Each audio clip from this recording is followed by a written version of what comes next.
फलस्तीन का बच्चा बच्चा पाकिस्तान की तरफ देख रहा है, फलस्तीन का बुजुर्ग पाकिस्तान की तरफ देख रहा है, फलस्तीन की औरतें पाकिस्तान की तरफ देख रही हैं। और जब वो पाकिस्तान की तरफ देख रहे हैं तो सबसे पहले वो अफवाज पाकिस्तान की तरफ देख रहे हैं कि हमारा क्या रोल था। क्योंकि सर हम बच्चे थे जब हमें पढ़ाया जाता था कि ये मजाइल, ये मजाइल, ये मजाइल, ये मजाइल, इसकी रेंज इसराइल है, इसकी रेंज तल अबीब है। होने वाला वर्ल्ड कप हो या पाकिस्तान में होने वाला PSL हो या दुनिया के दीगर इस्लामी ममालिक में होने वाली वो अय्याशियां और तमाशबीनियां हो, कब्र के अंदर अल्लाह रब्बुल इज्जत और उसका नबी इन लोगों से पूछेगा कि जब उम्मत कट रही थी, जब किबला अव्वल पर कब्जा किया जा रहा था, तो उस वक्त अपनी किन अय्याशियों में मशरूफ। मैं जनाब स्पीकर हल्फन ये बात अर्ज कर रहा हूं कि मैं जो भी बात करूंगा उसके अंदर कोई सियासी एलिमेंट या कोई पॉइंट स्कोरिंग नहीं होगी। इब्तदा करता हूं उस शख्स के इस जुमले से जिसने ये कहा कि गजा के मुसलमानों का दर्द खत्म हो चुका है, उनकी जिंदगी खत्म हो चुकी है और उनके लिए दुआओं का वक्त खत्म हुआ चाहता है और अब हमारे इस्तग़फ़ार का वक्त शुरू हुआ चाहता है। इसलिए कि मैं ये समझता हूं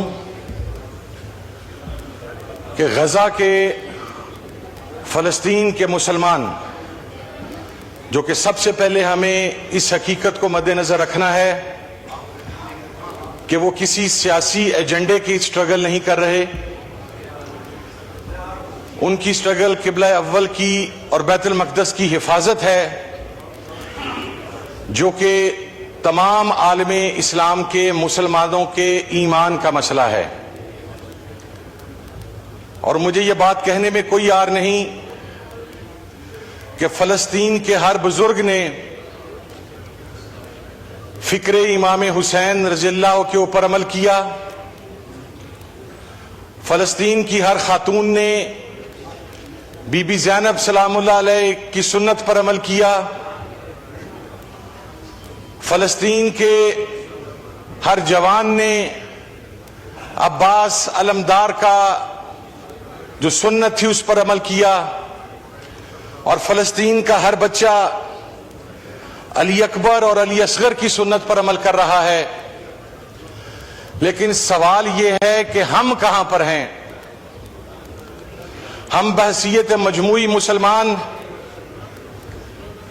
मेरा यह बिलीफ है और मैं ये समझता हूं अब कि इसराइल ने फलस्तीनियों का कत्लेआम बाद में किया, लेकिन आलमे इस्लाम के हुक्मरानों ने उस कत्लेआम को फैसिलिटेट किया। जनाबे वाला एक इत्तेहाद बना था आलमे इस्लाम की अफवाज का, उसके सरबराह हमारे पाकिस्तान के साबिक आर्मी चीफ राहील शरीफ साहब थे। उनसे पूछना है कि जनाबे वाला 70,000 लोगों की शहादत के बाद अभी भी कोई हिकमत अमली है या हमने अपने मुफादात ही को डिफेंड करना है? 80 लाख इसराइली और 60 लाख कमोबेश आलमे इस्लाम की अफवाज, हम लोगों के लिए डूब मरने का मुकाम है सर। मैं बसीयत मजमूई खुद अपने आप को उसमें शरीक करके ये बात कर रहा हूं कि सर जब वो तस्वीर देख रहे हैं, जब वो वीडियोस देख रहे हैं, जब वहां से आने वाले इमेजेस देख रहे हैं तो वो बर्दाश्त नहीं होते मुसलमान होने की नाते से। और जो उम्मत का कॉन्सेप्ट है ये तो अल्लाह के नबी सल्लल्लाहु अलैहि वसल्लम ने खातमुन नबीय्यीन ने दिया, लेकिन आज हम कहां हैं सर? आज पूरा आलमे इस्लाम कहां है सर? आज हम तो हमेशा ये समझते रहे और होना भी ऐसा चाहिए था कि हमारी तमाम इस्लामी ममालिक के अफवाज के जो सपा सलार हैं वो तो हजरत खालिद बिन वलीद के जानशीन बनते, वो हजरत उमर फारूक के जानशीन बनते, वो हजरत इमाम हुसैन रिजवानुल्लाह ताला अलैहि मजमईन के जानशीन बनते, वो सलाहुद्दीन अय्यूबी के जानशीन बनते। लेकिन अफसोस कि हम खामोश हैं सर। अक्टूबर 2023 से शुरू होने वाला मैसेकर, ये तो होलोकास्ट को पीटते हैं सर। ये होलोकास्ट से 10 टाइम्स बड़ा मैसेकर और जेनोसाइड है सर।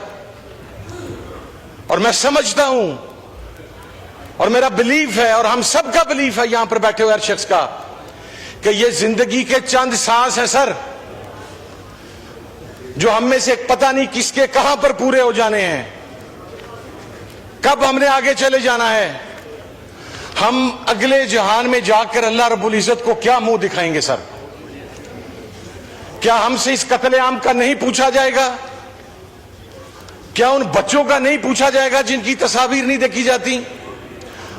और वो अल्फाज एक बुजुर्ग के, मैं वो अल्फाज सुन के कांप गया जब उसके 4 बच्चे सर शहीद हुए जो 4 से 9 साल के दरमियान थे।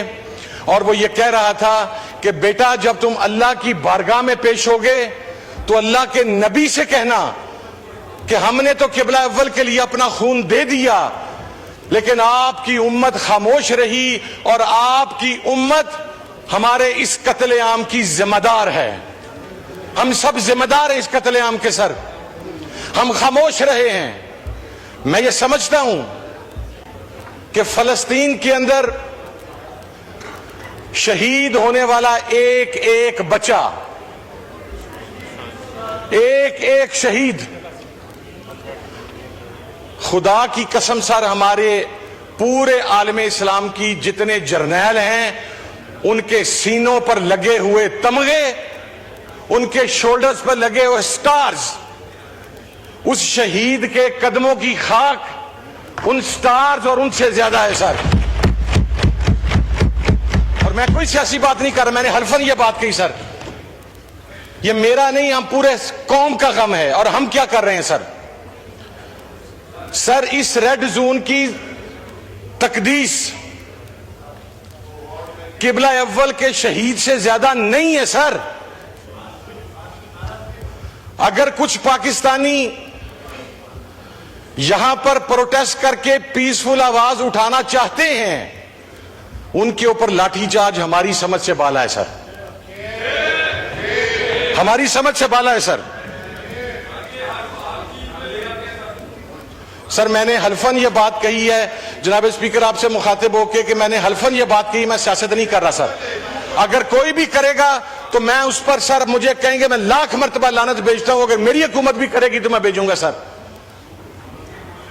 लेकिन सर इसका सवाल किसी से तो लिया जाना है कि PSL के मैच में आप फलस्तीन का झंडा ना उठा सकें, आपकी गाड़ी के ऊपर फलस्तीन का झंडा हो तो वह सिक्योरिटी जोन में ना दाखिल हो सके, वहां पर बच्चे कट गए, लाशें गिर गईं। चाहिए तो यह था कि हमारी रियासत तमाम स्टेक होल्डर्स को इकट्ठा करके को मौकफ इख्तियार करती, और हम छोटे छोटे ममालिक को रिलीफ देने के चक्कर में पड़े हुए हैं सर। मैं उस APC का भी सर मैं जवाब दे देता हूं। APC के अंदर जब आप तमाम लोगों को अक्रॉस द बोर्ड बुलाएंगे तो फलस्तीन के ऊपर हर एक आएगा सर। लेकिन अगर जाती नापसंद और पसंद की बुनियाद पर बुलाएंगे कि कोई वहां पर क्रिटिसाइज करता है, मुझे सर एक हमारी रियासत का ऑफिशियल मौकफ, ये जो ताजा मैसेकर हुआ है उसके ऊपर क्या है सर? अभी तक खामोश है सर। मैं अफवाज पाकिस्तान के मौजूदा सरबराह से यह कहना चाहता हूं सर, चीफ साहब आप हाफिज कुरान हैं, आप हमें कुरान पाक की आयात से खवारिज के बारे में बतलाते हैं। आप यहाँ की बात करें, आपको पता है जुडिशरी आर्म्ड फोर्सेस को डिस्कस करना नहीं तो छोड़। सर मैं डिस्कस नहीं कर रहा, मैं रिक्वेस्ट कर रहा हूं सर। दूसरा सर मैं रिक्वेस्ट कर रहा हूं। दूसरा मैं आपको एक और बात बता दूं, कोई मनपसंद लोगों को उसमें जो सिक्योरिटी कॉन्फ्रेंस उसमें नहीं बुलाया था। लिस्टें आप लोगों ने अपनी दी थी, हर जमात ने अपनी लिस्टें खुद दी थी, किसी को इम्पोज नहीं की। के इजलास में उसमें दो हैं ना, एक तो हमारा ये था दहशतगर्दी का जुर्म, मैं उसकी बात कर रहा हूँ। उसमें तो सबने, आप लोगों ने अपनी लिस्ट दी थी, हर जमात ने अपनी लिस्ट दी थी, कोई किसी पे इम्पोज नहीं किया गया, मनपसंद नहीं थी कोई। नहीं सर, उसमें फलस्तीन नहीं था एजेंडे के ऊपर सर। नहीं, वो एक एजेंडा था फलस्तीन पे। एक हो चुकी है रेजोल्यूशन पास 24 मार्च को शायद। मैं वो अगर रिपीट सुनवा दूं तो शर्मिंदगी होगी। नहीं सर, शर्मिंदगी 2 दफा यहाँ से नो हुआ था उसके ऊपर। सर मुझे किसी चीज की शर्मिंदगी नहीं, 2 दफा आप लोगों ने, मैंने कहा कि गलती हो गई होगी, फिर से करता हूं सर। मैं फिर से कहा, फिर से मेरी अर्ज सुन लें सर। तो इसलिए कन्फाइन योरसेल्फ टू। और अगर फलस्तीन का झंडा रेड जोन में नहीं आ सकता तो आज फलस्तीन पे हम डिस्कशन कैसे कर रहे हैं हाउस में? सर ये मैं आपका मशकूर ये भी रेड जोन, आपने मौका दिया सर। मैं रेड जोन की तस्वीर आपको दिखाता हूं सर परसों की। हम कॉन्सेंट्रेट करें, जो मकसद है हमारा, जो हम रेजोल्यूशन लाना चाहते हैं उनकी बात कीजिए सर। मैं डी चौक की आपको परसों की तस्वीर, अगर आप हुक्म करें, मैं क्या आपको कह रहे हैं कि डी चौक में फलस्तीन का झंडा नहीं ला सकते? नहीं ला सकते सर। यहाँ तो फलस्तीन की डिस्कशन हो रही है, तो डी चौक का दिल है, खुदा का खौफ करें यार। जी आप बात कीजिए। Go into the detail sir. मैं प्रिंसिपल के ऊपर आता हूं सर। सर बहसियत उम्मत, मैं बस सर वाइंड अप कीजिए। जी सर, मैं वाइंड अप की तरफ जा रहा हूं सर। सर मेरी रिक्वेस्ट ये है कि पाकिस्तान फौरी तौर पर एक कदम आगे बढ़ते हुए ओआईसी की हंगामी कॉन्फ्रेंस पाकिस्तान के अंदर बुलाए और पूरा आलम इस्लाम इकट्ठा होकर, पूरा आपकी पूरे इस्लामी ममालिक की आवाम आपके साथ है सर, वो फौरी तौर पर इकट्ठा होकर इसराइल को अल्टीमेटम दिया जाए कि अगर आप ये जेनोसाइड बंद नहीं करते तो फिर तमाम ममालिक के अंदर जिहाद का फतवा तो जारी हो चुका है सर, तो फिर तमाम आलम इस्लाम मिलकर जिहाद का ऐलान करे।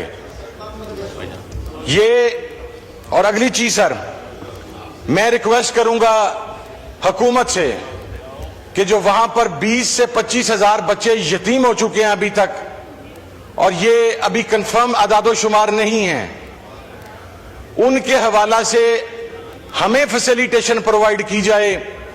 हम उन बच्चों को पाकिस्तान में लाकर उनकी तरबियत करेंगे, हम उन बच्चों को पाकिस्तान में लाकर उनकी खिदमत करेंगे ताकि ये अगले जहान में हमारे काम आ सके। और सर अहम तरीन चीज ये है कि कश्मीर और फलस्तीन, ये 2 एजेंडे हैं जो हमारे बुजुर्गों ने जिस बात पर एक बड़ा क्लियर स्टांस लिया हुआ है सर, लेकिन बदकिस्मती से आज ये बात देखने में आ रही है कि हम अपने उस स्टांस से पीछे हो चुके हैं, कश्मीर से भी और फलस्तीन से भी। और मेरे लाख इख्तिलाफातों सर, मैं पाकिस्तान पीपल्स पार्टी की सिंध की क़यादत को कम से कम इस हवाले से अप्रिशिएट करता हूं कि जब कराची में गजा मार्च हुआ है तो किसी आदमी को उन्होंने कुछ नहीं कहा और वो गजा मार्च होने दिया सर। अगर मैं ये कहने की हिम्मत रखता हूं तो मैं ये भी कह सकता था, अगर आप यहां इस्लामाबाद में होने वाले मुजाहरे के ऊपर लोगों को ना मारते तो मैं आपको भी अप्रिशिएट करता, लेकिन आपने मारा सर, आपने मारा लोगों को। आपने पार्लियामेंटेरियंस की गाड़ियों के ऊपर से फलस्तीन के झंडे उतारे सर। क्या आप इस झंडे के साथ अंदर दाखिल नहीं हो सकते? आपने पंजाब में पीएसएल के दौरान फलस्तीन का झंडा उठाए, लोगों के ऊपर लाठीचार्ज किया सर। आपने कहा यह झंडा नहीं लहराया जा सकता, लेकिन वही बात कहूंगा सर कि हम में से हर एक ने जल्द या बदेर कब्र में जाना है।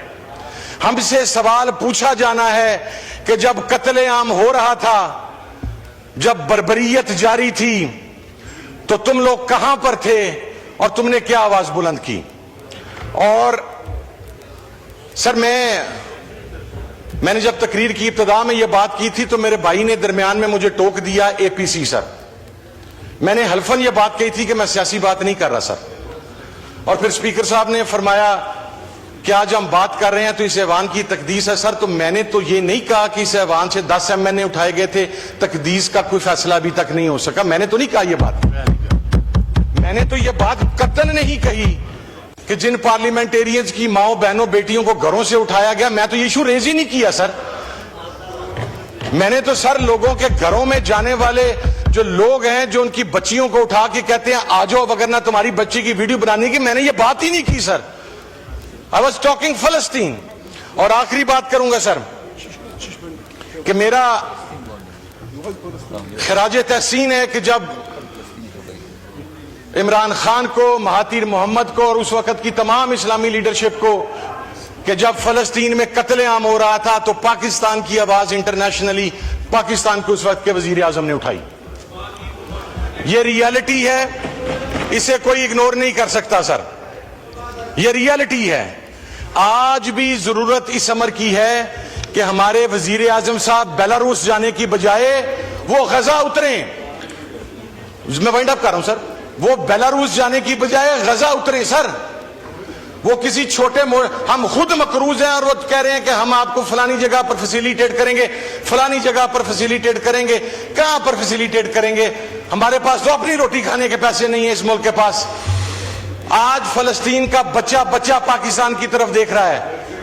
फलस्तीन का बुजुर्ग पाकिस्तान की तरफ देख रहा है। फलस्तीन की औरतें पाकिस्तान की तरफ देख रही हैं। और जब वो पाकिस्तान की तरफ देख रहे हैं तो सबसे पहले वो अफवाज पाकिस्तान की तरफ देख रहे हैं कि हमारा क्या रोल था। क्योंकि सर हम बच्चे थे जब हमें पढ़ाया जाता था कि ये मजाइल, ये मजाइल, ये मजाइल, ये मजाइल, इसकी रेंज इसराइल है, इसकी रेंज तल अबीब है। होने वाला वर्ल्ड कप हो या पाकिस्तान में होने वाला PSL हो या दुनिया के दीगर इस्लामी ममालिक में होने वाली वो अय्याशियां और तमाशबीनियां हो, कब्र के अंदर अल्लाह रब्बुल इज्जत और उसका नबी इन लोगों से पूछेगा कि जब उम्मत कट रही थी, जब किबला अव्वल पर कब्जा किया जा रहा था, तो उस वक्त अपने किन अय्याशियों में मशरूफ थे। बहुत शुक्रिया सर, थैंक यू। शुक्रिया।